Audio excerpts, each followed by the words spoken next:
आज 2081 सालको चैत्र 16 गते सूर्य ग्रहण लाग्दैछ। शक्तिशाली सूर्य ग्रहण लाग्दै गर्दा 4 राशि हुनेहरू मालामाल हुँदै हुनुहुन्छ। 8 राशिलाई केही क्षतिको वातावरण रुन सक्छ।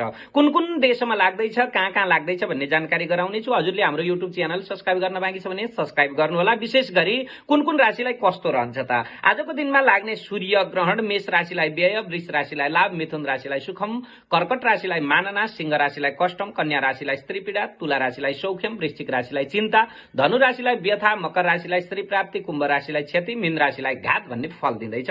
यो सूर्य ग्रहण नेपाली समय अनुसार 2:35 सुरु हुनेछ भनेदेखि बेलुका 6:28 सकिनेछ। Canada, America, Cambodia, Costa Rica, France, Brazil, Mexico, Bermuda, Iceland, Ireland, Portugal, Cuba, Jamaica, Norway, Russia, Spain, बेलायत, युके, अर्जेन्टिना लगायतका देशमा बस्नुहुने नेपाली भाषीले यो सूर्य ग्रहण बार्नै पर्दछ। आजका दिनमा लाग्ने अत्यन्त शक्तिशाली सूर्य ग्रहण नेपाल भारतमा लाग्दैन। हजुरले हाम्रो युट्युब च्यानल सब्स्क्राइब गर्न बाँकी छ भने सब्स्क्राइब गरिदिनु होला। श्री हरि, जय श्रीमन नारायण।